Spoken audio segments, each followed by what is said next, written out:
ಎಲ್ಲ ವೀಕ್ಷಕ ಬಂಧುಗಳಿಗೆ ನಮಸ್ಕಾರ. ಇವತ್ತು ಭಾಳ ಜನ ನಮಗೆ ಮೆಸೇಜ್ಗಳನ್ನ ಮಾಡ್ತಾ ನಮ್ಮಲ್ಲಿ ನಮ್ಮ ಕುಟುಂಬದಲ್ಲಿ ಹಲವಾರು ವಿಚಿತ್ರವಾಗಿರ್ತಕ್ಕಂಥ ನಡವಳಿಕೆಗಳನ್ನು ನೋಡ್ತಾ ಇದ್ದೀವಿ. ನಾವು ಈ ನಡವಳಿಕೆಗಳನ್ನು ನಾವು ಮೆಡಿಕಲ್ ಆಧಾರದಲ್ಲಿ ನೋಡಿದಾಗಲೂ ಕೂಡ ನಮ್ಗೆ ಯಾವುದೇ ಚಿಕಿತ್ಸೆ ಫಲಕಾರಿ ಆಗ್ತಿಲ್ಲ. ನಾವು ಎಷ್ಟೋ ಡಾಕ್ಟರ್ ಹತ್ರ ತೋರಿಸಿದ್ವಿ, ಏನು ಮಾಡಿದ್ರು ಕೆಲವೊಂದು ಸಮಸ್ಯೆಗಳು ನಿವಾರಣೆ ಆಗ್ತಾ ಇಲ್ಲ ಅಂತ ಭಾಳ ಜನ ಹೇಳ್ತಿದ್ರು. ಅದರಲ್ಲಿ ಆ ಸಮಸ್ಯೆಗಳ ಮೂಲ ಸ್ವರೂಪವೇ ನಮಗೆ ಅರ್ಥ ಆಗದೇ ಇದ್ದಾಗ ನಾವು ಆ ಸಮಸ್ಯೆಗಳ ಸಂಕಷ್ಟಕ್ಕೆ ಸಿಕ್ಕಾಕೊಂಡು ಇವತ್ತು ಜೀವನದಲ್ಲಿ ನಾನಾ ವಿಧವಾಗಿರ್ತಕ್ಕಂಥ ಸಮಸ್ಯೆಗಳನ್ನು ಅನುಭವಿಸ್ತಾ ಇರ್ತೀವಿ. ಅದಕ್ಕೆ ಹಲವಾರು ರೂಪಗಳಲ್ಲಿ, ಹಲವಾರು ಮಾಧ್ಯಮಗಳಲ್ಲಿ, ಹಲವಾರು ಅಧ್ಯಾಯಗಳಲ್ಲಿ ನಾವು ಹುಡುಕ್ತಕ್ಕಂಥ ಪರಿಸ್ಥಿತಿ ಏನಿದೆ ಅಂತಂದರೆ ಯಾರೂ ನಿಖರವಾಗಿ ಇದನ್ನು ತಿಳಿಸ್ಲಿಕ್ಕೆ ಸಾಧ್ಯ ಆಗೋದಿಲ್ಲ. ಯಾಕಂದರೆ ಒಬ್ಬರು ಹುಚ್ಚುತನ ಅಂತಾರೆ, ಒಬ್ಬರು ಬೆಪ್ಪುತನ ಅಂತಾರೆ, ಒಬ್ಬರು ಮೆಂಟ್ಲಾಗ್ಬಿಟ್ಟಿದ್ದಾರೆ ಅಂತಾರೆ, ಒಬ್ಬರಿಗೆ ಸರಿ ಇಲ್ಲಪ್ಪ ಅವ್ರ ತಲೆ ಏನೋದಾಗಿದೆ, ಯಾವುದೋ ಕರ್ಮ ಅದು ಇದು ಅಂತೇಳಿ ಏನೇನೋ ಮಾತಾಡ್ಬಿಡ್ತಾರೆ. ಆದರೆ ಎತ್ತೋರಿಗೆ ಯಜ್ಞ ಕೂಡ ಮುದ್ದು ಅನ್ನೋಂಗೆ ಎತ್ತೋರಿಗೆ ಅವ್ರ ಮಕ್ಕಳೇ ಅವ್ರಿಗೆ ಮುದ್ದಾಗಿರ್ತಾರೆ. ಅಥವಾ ಕಟ್ಕೊಳ್ತಕ್ಕಂಥ ಪ್ರೀತಿ ಪಾತ್ರವಾಗಿರ್ತಕ್ಕಂಥ ಹೆಂಡತಿ ದೈವ ಸ್ವರೂಪಿ ಆಗಿರ್ತಾಳೆ, ಅಥವಾ ಕಟ್ಕೊಂಡಿರ್ತಕ್ಕಂಥ ಗಂಡ ಪತಿ ದೇವರಾಗಿರ್ತಾನೆ. ಇಂಥ ಒಂದು ಪವಿತ್ರ ಸಂಬಂಧದಲ್ಲಿ ಏನಾದರೂ ಅನಾಹುತಗಳು, ಅಡಚಣೆಗಳು ನಡೀತು ಅಂತಂದಾಗ ಆ ಕುಟುಂಬ ವಿಲ ಒದ್ದಾಡ್ಬಿಡ್ತದೆ. ಕಾರಣ ಏನಂತ ಗೊತ್ತಾಗೋದಿಲ್ಲ. ಅದಕ್ಕೆ ನಾವೇನು ಮಾಡಬೇಕು, ನಡವಳಿಕೆಗಳನ್ನು ಗಮನಿಸಬೇಕು. ಯಾರು ಸಮಸ್ಯೆ ಸುಳಿಗೆ ಸಿಕ್ಕಾಕೊಂಡು ಅವರಲ್ಲಿ ವಿಚಿತ್ರವಾಗಿರ್ತಕ್ಕಂತಹ ಅನುಭವಗಳು ಅಥವಾ ಭಾವನೆಗಳನ್ನು ವ್ಯಕ್ತಪಡಿಸ್ತಾ ಇದ್ದಾರೆ, ಅಥವಾ ಅವರ ನಡೆ ನುಡಿಯಲ್ಲಿ ಏನಾದರೂ ವ್ಯತ್ಯಾಸ ಆಗ್ತಿದ್ರೆ ಅದನ್ನು ಗಮನಿಸ್ಬೇಕು ನಾವು. ಯಾಕಂದರೆ ಒಂದು ಕಾಯಿಲೆ ಬಂದರೆ ರೋಗಿ ಏನು ಮಾಡ್ತಾನೆ, ಜ್ವರ, ತಲೆನೋವು, ಹೊಟ್ಟೆ ನೋವು, ಆ ನೋವು, ಈ ನೋವು ಏನೋ ಮಾಡಿಕೊಂಡು ಆಸ್ಪತ್ರೆಗೆ ಹೋಗಿ ಚಿಕಿತ್ಸೆ ತಗೊಂಡು ಬಂದು ಮಲ್ಕೊಂಡ್ಬಿಡ್ತಾನೆ. ಆದರೆ ಚಿಕಿತ್ಸೆಯೇ ತಗೊಳಕ್ಕಾಗದಿರೋಂಥ ಪರಿಸ್ಥಿತಿಗೆ ಬಂದು, ಚಿಕಿತ್ಸೆ ಫಲಕಾರಿ ಆಗಿರ್ತಕ್ಕಂತಹ ಸಮಸ್ಯೆಗೂ ಬಂದು, ವಿಚಿತ್ರವಾಗಿ ಯಾವುದೇ ಚಿಕಿತ್ಸೆ ಫಲಕಾರಿ ಆಗದೆ ಅವನ ನಡವಳಿಕೆಗಳಲ್ಲಿ ದಿನೇ ಬೇರೆ ರೀತಿಯಾಗಿರ್ತಕ್ಕಂಥ ಬದಲಾವಣೆಗಳು ಆಗ್ತಾ ಇದೆ ಅಂತಂದಾಗ ನಾವು ಗಮನಿಸಬೇಕಾಗಿರೋದು ಏನಪ್ಪ ಅಂತಂದರೆ ಜನ್ಮದೋಷಗಳು ಅಂದ ತಕ್ಷಣ ಈಗಾಗಲೇ ಹಲವಾರು ಜನ್ಮದೋಷಗಳ ಬಗ್ಗೆ ನಾವು ಪ್ರಸ್ತಾಪ ಮಾಡಿದ್ದೀವಿ. ಇವತ್ತು ಅರ್ಥ ಆಗಿದೆ ಅಂದ್ಕೊಳ್ತೀನಿ. ನಿಮಗೆ ಭಾಳ ಜನ ಅರ್ಥ ಮಾಡಿಕೊಂಡು ಇವತ್ತು ನೋಡ್ಕೊಳ್ತಾ ಇದ್ದೀರಿ, ಭಾಳ ಸಂತೋಷ. ಆದರೆ ಅದನ್ನು ಮೀರಿ ಕೆಲವೊಂದು ತೊಂದರೆಗಳಾಗ್ತದೆ.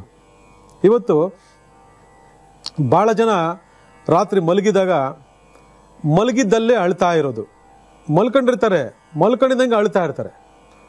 ಎಷ್ಟು ಕುಟುಂಬದಲ್ಲಿ ಇವತ್ತು ಇದು ನೋಡ್ತೀವಿ ಅಂತಂದರೆ, ಪಾಪ ಭಕ್ತಲ್ಲಿ ಮಲಗಿರೋರು ಅಲ್ಲಿ ತಡು ಎಬ್ಬರಿಸ್ತಾರೆ, ಯಾಕೆ ಅಳ್ತಾ ಇದೆಯಾ ಅಂದರೆ ಕನಸಿನಲ್ಲೇ ಅಳ್ತಾ ಇದ್ದಾರೆ ಅಥವಾ ಮಲ್ಕೊಂಡಿದ್ದಾಗ ಅಳ್ತಾ ಇದ್ದಾರೆ ಅಂತಂದರೆ ಯಾರಾದರೂ ನಂಬಕ್ಕೆ ಸಾಧ್ಯನಾ?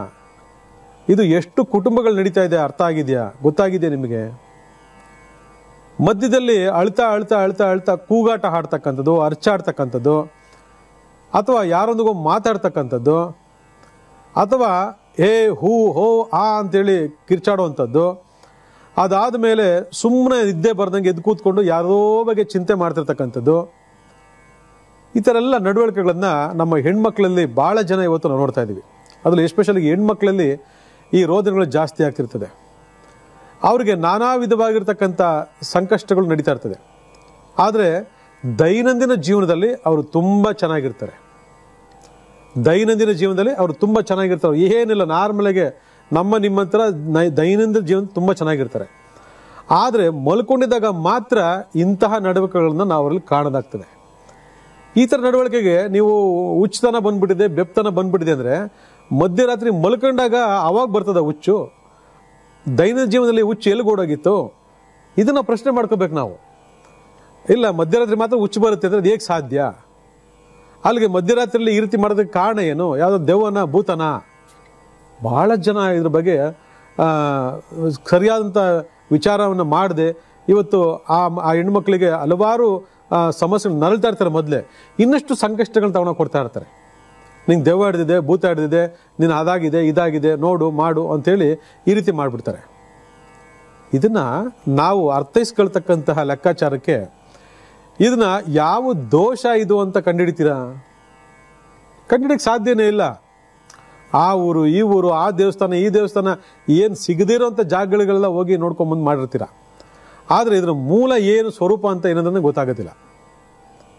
ಆದ್ದರಿಂದ ಇವತ್ತು ಕುಟುಂಬದಲ್ಲಿ ಯಾರ್ಯಾರು ಹೆಣ್ಮಕ್ಳು ಎಸ್ಪೆಷಲಿಗೆ ಮದುವೆ ಆಗಿರ್ತಕ್ಕಂಥವ್ರು, ಮದುವೆ ಆಗದಿರ್ತಕ್ಕಂಥವ್ರು, ಮಧ್ಯಮ ವಯಸ್ಸಲ್ಲಿರ್ತಕ್ಕಂಥವ್ರು, ಸ್ವಲ್ಪ ವಯಸ್ಸಾಗಿರ್ತಕ್ಕಂಥವ್ರು ಯಾರೇ ಆಗಿರಲಿ, ಈ ಕನಸಿನಲ್ಲಿ ಅಳುವಂಥ ಸಂದರ್ಭಗಳು, ಮತ್ತು ಕನಸಿನಲ್ಲಿ ಚೀರಾಟ ಮಾಡ್ತಕ್ಕಂಥ ಸಂದರ್ಭಗಳು, ಎದ್ದು ಕೂತ್ಕೊಂಡು ಯೋಚನೆ ಮಾಡ್ತಕ್ಕಂಥ ಸಂದರ್ಭಗಳು, ಇವೆಲ್ಲ ಕೂಡ ಏನಾದ್ರು ನಡೀತಿತ್ತು ಅಂದಾಗ ಇದು ಒಂದೇ ಒಂದು ಶಾಪ ಅಥವಾ ದೋಷ ಅಂತ ಅನ್ಕೊಳ್ಳಿ, ಶಾಪ ಅನ್ಕೊಳ್ಳಿ, ಇದು ದೈವ ಶಾಪ ಅಥವಾ ದೇವಿ ಶಾಪ.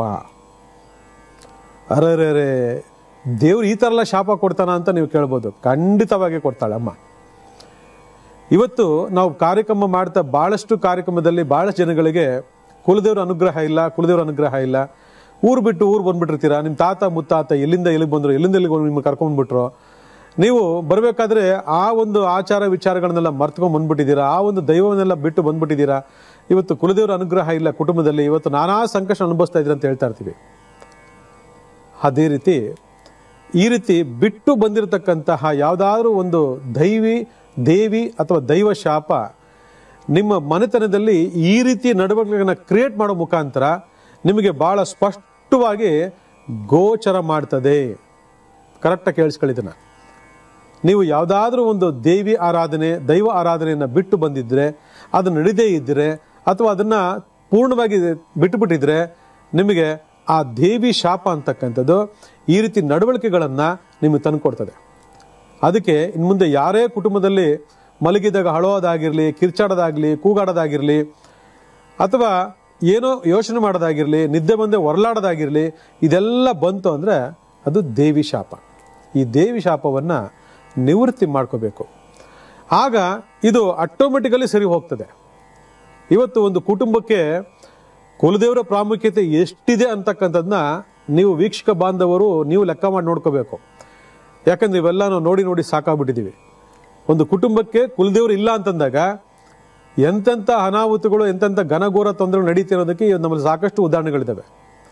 ಅದರಲ್ಲಿ ಈ ಕುಲದೇವ ದೈವಿ ಶಾಪ ಅಂತಕ್ಕಂಥದ್ದು ಹೆಣ್ಮಕ್ಳ ಜೀವನದಲ್ಲಿ ಈ ರೀತಿ ನಡೆನುಡಿಗಳು ತಂದುಕೊಡ್ತದೆ. ಅದರಿಂದ ಇದು ದೇವಿ ಶಾಪ, ಉಚಿತನ ಅಲ್ಲ, ಬೆಪ್ಪುತನ ಅಲ್ಲ. ಮಾನಸಿಕವಾಗಿ, ದೈಹಿಕವಾಗಿ ಇವತ್ತು ಹಲವಾರು ನಡವಳಿಕೆಗಳಲ್ಲಿ ಚಿತ್ರ ವಿಚಿತ್ರತನ ನೋಡ್ತಾ ಇದ್ದೀವಿ ಅಂತಂದಾಗ ಅದು ಎಲ್ಲವೂ ಕೂಡ ಮೆಡಿಕಲ್ ಸಂಬಂಧಪಟ್ಟಿರೋದು ಅನ್ನತಕ್ಕಂಥದ್ದನ್ನ ನಾವು ಫಸ್ಟ್ ಬಿಟ್ಬಿಡ್ಬೇಕು. ಮೆಡಿಕಲ್ ನೋಡಬಾರ್ದು ಅಂತ ನಾನು ಹೇಳ್ತಾ ಇಲ್ಲ.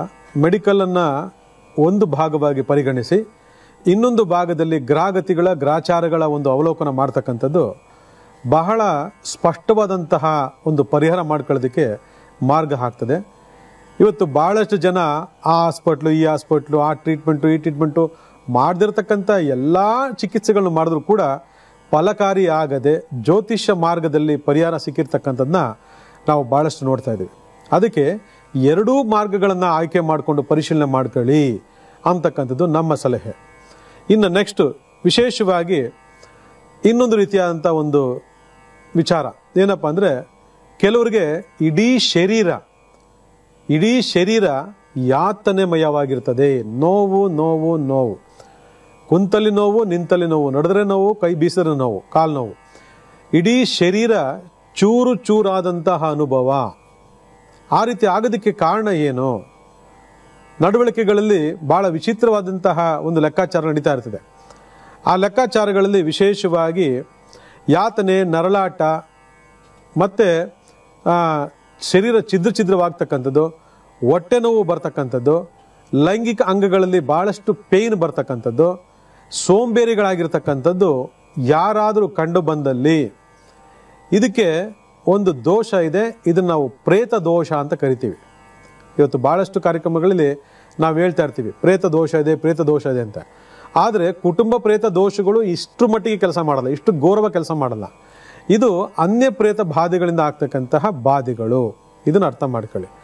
ಆ ನೆಗೆಟಿವ್ ಶಕ್ತಿಯ ಉತ್ಪಾದನೆ ನಾವು ಬೇರೆ ಬೇರೆ ರೀತಿಯಲ್ಲಿ ಅರ್ಥಿಸ್ಕೊಳ್ತಿದ್ರು ಕೂಡ ಇದಕ್ಕೆ ಕೆಲವು ಕಟ್ಟಿರ್ತಕ್ಕಂಥ ಹೆಸರುಗಳು ಇದಾಗಿರ್ತದೆ.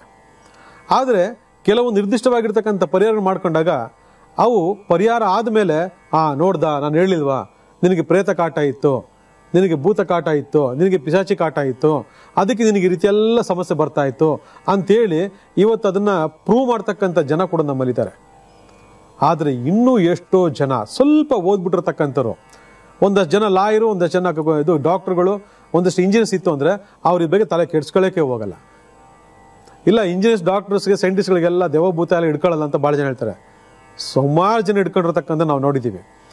ಯಾರನ್ನೂ ಬಿಡೋದಿಲ್ಲ, ಯಾರನ್ನು ಬಿಡೋದಿಲ್ಲ. ಇದಕ್ಕಂದರೆ ಕರ್ಮ ಫಲಗಳು ಅಂತ ಹೇಳ್ತೀವಿ. ಆ ಕರ್ಮ ಫಲಗಳಿಗೆ ಸಿಗಾಕೊಂಡಿರ್ತಕ್ಕಂಥ ವ್ಯಕ್ತಿ ಈ ರೀತಿ ಎಲ್ಲ ಯಾತ್ರೆಗಳನ್ನ ಮಾಡ್ತಿದ್ದಾಗ ಅದನ್ನು ನಾವು ಬರೀ ವೈಜ್ಞಾನಿಕ ದೃಷ್ಟಿಕೋನ ನೋಡ್ಕೊಳ್ತಕ್ಕಂಥದ್ದು ಅಲ್ಲ. ಅದನ್ನು ಈ ರೀತಿಯೂ ಕೂಡ ನೋಡ್ಕೋಬೇಕಾಗಿರ್ತಕ್ಕಂಥದ್ದು ಭಾಳ ಅವಶ್ಯಕತೆ ಇರ್ತಕ್ಕಂಥದ್ದು. ಇವತ್ತು ಭಾಳ ಜನ ಇದನ್ನು ತಿರಸ್ಕಾರ ಮಾಡ್ತಾರೆ. ನಿನ್ನ ಬುದ್ಧಿ ಇಲ್ಲ, ತಲೆ ಇಲ್ಲ ನಿನಗೆ, ಈ ಕಾಲದಲ್ಲಿ ಇವೆಲ್ಲ ನಂಬ್ತೀಯ, ಅದೆಲ್ಲ ಏನೂ ಬೇಕಾಗಿಲ್ಲ ನಮಗೆ, ನಾನು ಅವೆಲ್ಲ ನಂಬಲ್ಲ, ನೀನು ಆ ಡಾಕ್ಟರ್ ಹತ್ರ ಹೋಗು, ಈ ಡಾಕ್ಟರ್ ಹತ್ರ ಹೋಗು, ಆ ಚಿಕಿತ್ಸೆ ತಗೋ, ಈ ಚಿಕಿತ್ಸೆ ತಗೋ, ಎಷ್ಟಾದರೂ ಖರ್ಚಾರು ಪರವಾಗಿಲ್ಲ ಅಂತೇಳಿ ಆ ಒಂದು ಲೆಕ್ಕಾಚಾರದಲ್ಲೇ ಹೋಗ್ತಿರ್ತಾರೆ ಹೊರತು ಒಂದು ಸ್ವಲ್ಪ ಕಡೆ ತಿರುಗಿ ನೋಡೋಣ. ಮೆಡಿಕಲ್ ರಿಪೋರ್ಟ್ ಎಲ್ಲ ನಾರ್ಮಲ್ ಅಂತ ಬರ್ತಾ ಇದೆ, ಅವ್ನಿಗೇನೂ ಕಾಯಿಲೆ ಕಸಾಲೆ ಏನೂ ಇಲ್ಲ, ಆದರೂ ಕೂಡ ಹೆಂಗೆ ಆಡ್ತಾನೆ ಇವನು, ಯಾಕೆ ಹಿಂಗೆ ಆಗ್ತಾನೆ, ಯಾಕೆ ಹಿಂಗೆ ಆಗುತ್ತೆ ಅನ್ನೋದ್ರ ಬಗ್ಗೆ ಒಂದಾದರೂ ಒಂಚೂರು ಯೋಚನೆ ಮಾಡಿಬಿಟ್ರೆ ಈ ಸಮಸ್ಯೆ ನಮಗೆ ಕಾಣಿಸ್ತದೆ, ಪ್ರೇತ ಬಾಧೆಗಳು ಅಂತೇಳಿ. ಯಾಕಂದರೆ ಯಾವುದೇ ಬಾಧೆಗಳು ನಮಗೆ ಮುಕ್ತವಾಗಿ ನಮಗೆ ಗೋಚರ ಆಗೋದಿಲ್ಲ.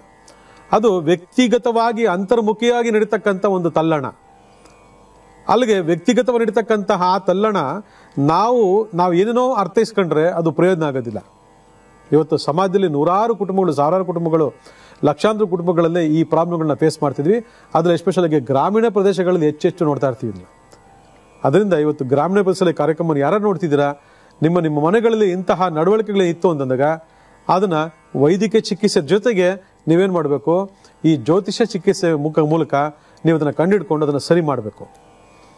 ಈ ರೀತಿ ಮಾಡಿದಾಗ ನಿಮಗೆ ಇಮ್ಮಿಡಿಯೇಟಾಗಿ ಅದರದ ಒಂದು ರಿಸಲ್ಟ್ಗಳು ನಿಮಗೆ ಕಾಣಸಿಗ್ತದೆ. ಆ ರಿಸಲ್ಟ್ ಕಾಣಿದ ತಕ್ಷಣ ನಿಮ್ಗೆ ಗೊತ್ತಾಗ್ತದೆ, ಏನೋ ಒಂದು ವ್ಯತ್ಯಾಸ ಆಗಿತ್ತು, ಇವ್ರು ಹೇಳ್ದಂಗೆ ಮೆಡಿಕಲ್ ಪ್ರಾಬ್ಲಮ್ ಅಲ್ಲ, ಇದು ಬೇರೆನೇ ಏನೋ ಪ್ರಾಬ್ಲಮ್ ಆಗಿತ್ತು, ನೀವು ಹೇಳಿದ್ದು ನಿಜ, ನಾವೀಗ ಸರಿ ಮಾಡ್ಕೊಂಡಿದ್ದೀವಿ ಇದನ್ನು ಅಂತಕ್ಕಂಥ ದೃಷ್ಟಿಕೋನಕ್ಕೆ ನೀವು ಬರ್ತೀರಾ. ನಮಗೆ ಬೇಕಾಗಿರೋದು ಅದೇ. ಯಾಕಂದರೆ ರಿಸಲ್ಟು ನೀವು ಯಾವ ರೂಟಲ್ಲಾದರೂ ಹೋಗಿ ನೀವು ವೈದ್ಯಕೀಯ ಚಿಕಿತ್ಸೆ ಮಾಡ್ತೀರಾ, ನಮಗೆ ವಾಸಿ ಆಗಬೇಕು, ಜ್ಯೋತಿಷ್ಯವರ್ಗದ ಬರ್ತೀರಾ, ವಾಸಿ ಆಗಬೇಕು, ನಮಗೆ ಅಷ್ಟೇ ಬೇಕಾಗಿರೋದು, ಬೇರೆ ಇನ್ನೇನು ಬೇಡ. ಅದಕ್ಕೆ ಅದನ್ನು ನೋಡಿ ಇದನ್ನು ನೋಡಿ ಬರೀ ಯಾಕೆ ಇದು ಶತಮಾನ 20 ಶತಮಾನ ನಾವು ತುಂಬ ಓದ್ಬಿಟ್ಟಿದ್ದೀವಿ, ನಾವು ಅಂತರಿಕ್ಷಕ್ಕೆ ಆರ್ಬಿಟ್ಟಿದ್ದೀವಿ, ನಾವು ಅದು ಕಂಡಿಡಿದೀವಿ ಇದು ಕಂಡಿಡಿದೀವಿ ಅಂತೇಳಿ ಇದನ್ನು ಬಿಟ್ಬಿಟ್ಟು ಮುಂದಕ್ಕೆ ಹೋಗ್ತೀರಾ. ಮನುಷ್ಯ ಪ್ರಯತ್ನದಿಂದ ಆಗ್ತಿದೆ ಹೊರತು ನೇಚರಲ್ಲಿ, ಸೃಷ್ಟಿಯಲ್ಲಿ ಏನಿದೆ ಅದೆಲ್ಲ ಅವತ್ತಿನಿಂದ ಇವತ್ತು ಇದ್ದೇ ಇದೆ, ಇನ್ನು ಮುಂದೆ ಕೂಡ ಇದ್ದೇ ಇರ್ತದೆ. ಇದನ್ನು ನೋಡ್ಕೊಳ್ಳಿ. ಇನ್ನೊಂದು, ಕೆಟ್ಟ ಕನಸುಗಳು ನಿಮಗೆ ಗೊತ್ತೇ ಆಗಲ್ಲ. ಎಂಥ ಗಲೀಜು ಕನಸುಗಳಂತಂದರೆ ಅದು ನನ್ನ ಮಾಧ್ಯಮದಲ್ಲಿ ಹೇಳಲಿಕ್ಕೆ ಅಸಾಧ್ಯ. ಅಂಥ ಗಲೀಜು ಕನಸುಗಳು ಭಾಳ ಜನ ಹೆಣ್ಮಕ್ಳಿಗೆ ಬರ್ತಾ ಇರ್ತದೆ. ಗಂಡಸರಿಗೆ ರೇರಿದೆ, ತುಂಬ ಹೆಣ್ಮಕ್ಳಿಗೆ ಜಾಸ್ತಿ ಇರ್ತದೆ ಗಲೀಜು ಕನಸುಗಳು. ಆದರೆ ಈ ಗಲೀಜು ಕನಸುಗಳನ್ನು ಓದ್ಕೊಡ್ತಕ್ಕಂತಹ ಆ ವ್ಯಕ್ತಿ, ಅದು ಹೆಣ್ಣು, ಎಂತಹ ಮಾನಸಿಕ ಜರ್ಜರತೆಗೆ ಒಳಗಾಗಿದ್ದಾಳೆ ಅನ್ನೋದ್ರ ಬಗ್ಗೆ ಒಂದು ಸ್ವಲ್ಪ ಯೋಚನೆ ಮಾಡಿಬಿಟ್ರೆ ಜೀವನದಲ್ಲಿ ನೀವು ಹೇಳ್ತೀರಾ, ನನ್ನ ಶತ್ರುಗೂ ಈ ಒಂದು ಇದು ಬೇಡಪ್ಪ ಅಂತ ಹೇಳ್ಬಿಡ್ತೀರ. ಯಾಕಂದರೆ ಆ ಪ್ರಭಾವಗಳ ಒಂದು ಪರಿಸ್ಥಿತಿಗಳು ಆ ರೀತಿ ನಮ್ಮನ್ನು ಇಂಡಿ ಇಪ್ಪೆ ಮಾಡ್ತಿರ್ತದೆ, ನಮಗೆ ಗೊತ್ತೇ ಆಗೋದಿಲ್ಲ. ಮೈಯೆಲ್ಲ ಯಾತನೆ, ಕಣ್ಣುಗಳು ಬಿಡೋಕ್ಕೆ ಆಗಲ್ಲ. ಕಣ್ಣು ಎಷ್ಟು ನೋವುತ್ತೆ ಅಂತಂದರೆ ಡಾಕ್ಟರ್ ಹತ್ರ ಹೋಗಿ ತೋರಿಸಿದ್ರು ಕೂಡ ನಾರ್ಮಲ್ ಆಗಿದೆಯಪ್ಪ ನಿನ್ನ ಕಣ್ಣು, ಏನು ತೊಂದರೆ ಇಲ್ಲ ಅಂತೀವಿ. ಬಟ್ ಕಣ್ಣುಗಳಲ್ಲಿ ಬಾವು ಬಂದು, ಕಣ್ಣುಗಳಲ್ಲಿ ಕೆಂಪಿಗೆ ಬಂದು ಯಾವಾಗಲೂ ನೋವು ಎಲ್ಲ ಪುಕ ಅಂತಿರ್ತದೆ.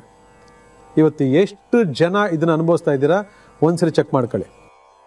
ಅದಾದ ಮೇಲೆ ಮಧ್ಯರಾತ್ರಿನಲ್ಲಿ ಕೂಗೋದು, ಇದಕ್ಕಿದಂಗೆ ಕಿರ್ಚಾಡ್ಬಿಡೋದು, ಇದಕ್ಕಿದಂಗೆ ಕೂಗಾಡ್ಬಿಡೋದು, ಅಥವಾ ಯಾರೋ ಪಕ್ಕದಲ್ಲಿ ಕೂತಂತೆ ನಿಂತಂತೆ ಭಾಸವಾಗುವುದು, ಇವೆಲ್ಲ ತಿಳಿದು ನಮ್ಮಲ್ಲಿ ಭಾಳಷ್ಟು ವ್ಯತ್ಯಾಸಗಳಾಗ್ತಕ್ಕಂಥದ್ದನ್ನ ಅವ್ರು ಹೇಳ್ಕೊಳ್ತಾರೆ. ಹಿಂಗಾಗಿದೆ ನೋಡಿ ಅಂತ ಹೇಳ್ಕೊಳ್ತಾರೆ. ಗೊತ್ತೇ ಆಗೋದಿಲ್ಲ. ಯಾರೋ ಪಕ್ಕದಲ್ಲಿ ಕೂತಿರ್ತಾರೆ, ಗೊತ್ತೇ ಆಗಲ್ಲ. ಆ ಪಕ್ಕದಲ್ಲಿ ಕೇಳಿದ್ರೆ ನಿನ್ನ ಭ್ರಮೆ ಅಂತ ಹೇಳ್ತಾರೆ. ನೋಡಿ, ಗ್ರಾಚಾರಗಳು ಒಬ್ಬರಿಂದ ಒಬ್ಬರಿಗೆ ಬದಲಾವಣೆ ಆಗ್ತದೆ.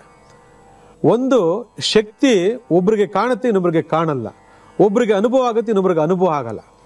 ಒಬ್ಬರಿಗೆ ಕಂಡಿರೋರು ನನಗಿದು ಕಾಣ್ತಾ ಇದೆ ಅಂತಂದಾಗ ಕಾಣದೇ ಇರೋರು ತಿರಸ್ಕಾರ ಮಾಡೋದಲ್ಲ, ಅದನ್ನು ವಿಮರ್ಶೆ ಮಾಡಿ ನೋಡ್ಬೇಕು. ಇವ್ನು ಹೇಳ್ತಾರೆ ಕರೆಕ್ಟಾ, ಅವ್ನು ಸುಮ್ಮನೆ ಹೇಳೋದಕ್ಕೆ ಏನು ಹುಚ್ಚಿದೆಯಾ ಅವನಿಗೆ ಅಂತ ವಿಮರ್ಶೆ ಮಾಡಬೇಕು. ಅವರು ಮಾತಿಗೆ ನಿನ್ನ ಭ್ರಮೆ, ನಿನಗೆ ಹುಚ್ಚು, ನೀನು ಏನೇನೋ ನೋಡಿರ್ತೀಯ, ಏನೇನೋ ಮಾಡಿರ್ತೀಯ, ನೀನು ದೇವಭೂತ ಪಿಕ್ಚರಲ್ಲಿ ನೋಡ್ಬಿಟ್ಟಿರ್ತೀಯ, ಅದಕ್ಕೆ ಎದುರ್ಕೊಂಡ್ಬಿಟ್ಟಿರ್ತೀಯ, ಆ ಭ್ರಮೇಂದ್ರ ಇದೆಯಾ ಅಂತ ಭಾಳ ಜನ ಹೇಳ್ಕೊಳ್ತಾರೆ. ಅದು ಖಂಡಿತ ಸಾಧ್ಯ ಇಲ್ಲ. ನಿಮ್ಗೆ ಗೊತ್ತಾ, ಎಷ್ಟೋ ಹೆಣ್ಮಕ್ಳು ತಾಳಿನ ಕಿತ್ತು ಆಚೆ ಬಿಸಾಕ್ತದೆ ಮಧ್ಯರಾತ್ರಿನಲ್ಲಿ, ನಿಮ್ಗೆ ಗೊತ್ತೇ ಇಲ್ಲ. ಆ ಹೆಣ್ಮಕ್ಳು ಹೇಳ್ತಾನೆ ತಾಳಿ ಕಿತ್ತು ಆಚೆ ಬಿಸಾಕ್ತಾ ಇದೆ, ಏನೋ ಗೊತ್ತಿಲ್ಲ ಅಂತ ಹೇಳ್ತಿದೆ, ಆದರೂ ನಂಬಲ್ಲ ಜನ.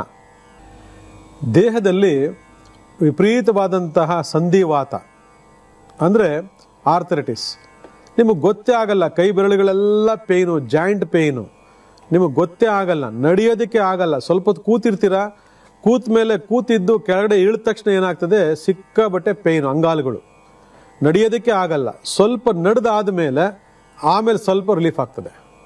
ಅಂದರೆ ಅರ್ಥ ಏನು, ಇದು ಮೆಡಿಕಲ್ ಪ್ರಾಬ್ಲಮ್ಮಾ ಅಥವಾ ಇನ್ಯಾವುದೋ ಪ್ರಾಬ್ಲಮ್ಮಾ? ಯಾಕೆ ಈ ರೀತಿ ಆಗ್ತಿರ್ತದೆ? ಸಡನ್ನಾಗೆ ಜ್ವರ ಬಿಟ್ಟು ಬಿಟ್ಟು ಬಿಟ್ಟು ಜ್ವರ ಬರ್ತಿರ್ತದೆ. ಮನಸ್ಸಿನಲ್ಲಿ ಒಂದು ರೀತಿ ಭಯ ಭಯ ಭಯ ಭಯ ಆತಂಕ, ಏನಾಗುತ್ತೋ ಏನಾಗ್ಬಿಡ್ತೋ ಏನೋ ಅಂತಕ್ಕಂಥ ಒಂದು ಸಾವಿನ ಭಯ ಕಾಡೋದಕ್ಕೆ ಶುರು ಆಗ್ತದೆ. ಈ ರೀತಿ ಎಲ್ಲ ನಡವಳಿಕೆಗಳನ್ನು ಸಮಾಜದಲ್ಲಿ ನಮಗೆ ಗೊತ್ತಿಲ್ಲ ನೋಡ್ತಾ ಇರ್ತೀವಿ. ಬಟ್ ನಮಗೆ ಗೊತ್ತಿರಲ್ಲ, ಎಸ್ ನೀವು ಹೇಳಿದ್ದು ಕರೆಕ್ಟ್, ಇದೇ ಥರ ಇದೆ ಒಂದು ನಡವಳಿಕೆ ಅಂತ ಗೊತ್ತಾಯಿತು ಅಂತಂದರೆ ಇದಕ್ಕೆ ಮೂಲ ಮಾಹಿತಿ ಏನಪ್ಪ ಅಂತಂದರೆ ಅಭಿಚಾರ ಕೃತ್ರಿಮ ದೋಷ ಬಾಧೆಗಳು.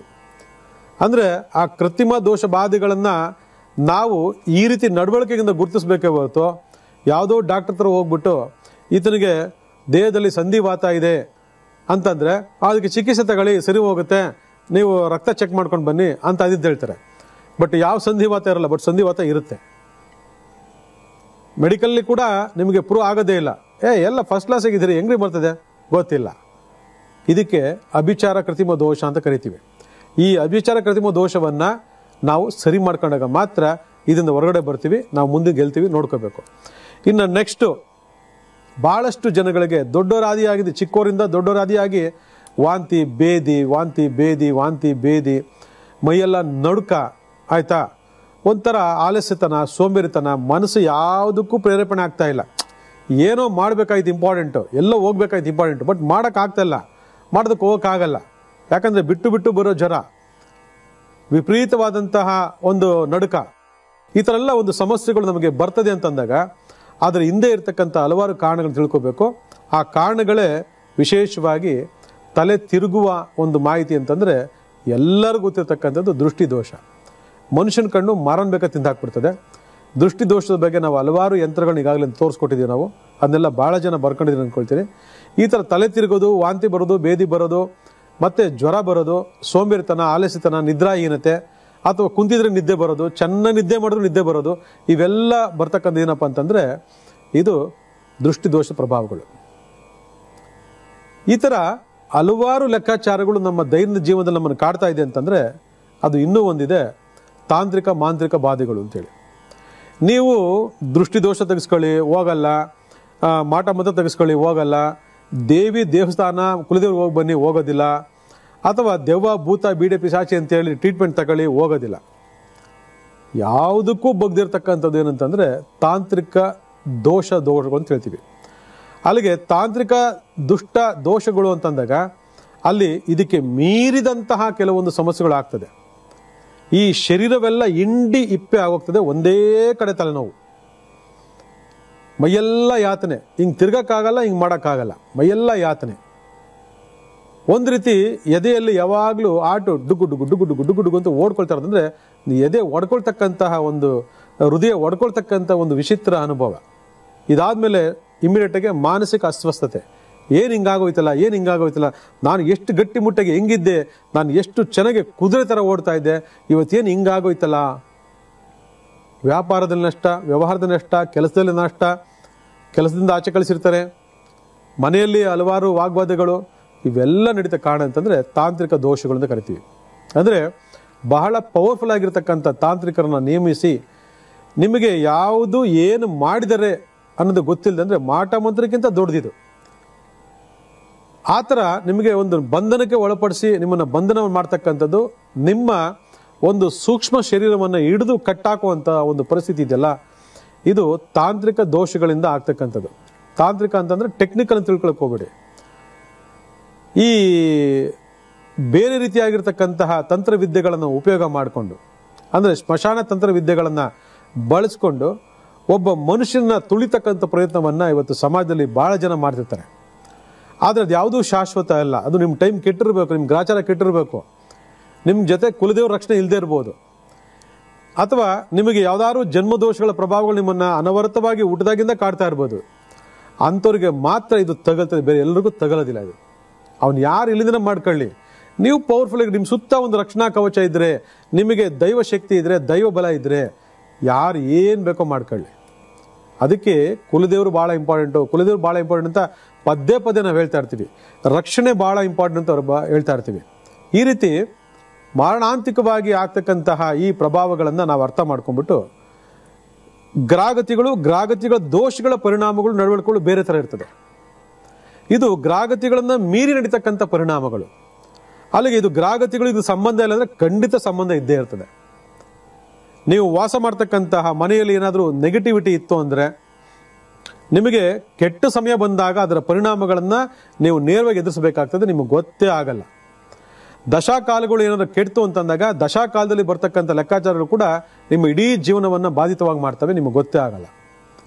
ಹಾಗಿದ್ದಾಗ ಆ ತಾಂತ್ರಿಕ ಬಾಧೆಗಳು, ಮಾಂತ್ರಿಕ ಬಾಧೆಗಳನ್ನು ನಾವು ಮತ್ತೆ ಮುಳ್ಳಿಂದ ತೆಗಿಬೇಕು ಲೆಕ್ಕಾಚಾರದಲ್ಲಿ ಮಾಂತ್ರಿಕ ಬಾಧೆಯಿಂದ ತಾಂತ್ರಿಕ ಬಾಧೆಯಿಂದ ನಿವಾರಣೆ ಮಾಡ್ಕೊಳ್ತಕ್ಕಂಥ ಪರಿಹಾರೋಪಾಯಗಳನ್ನು ನಾವು ಅಳವಡಿಸ್ಕೋಬೇಕು.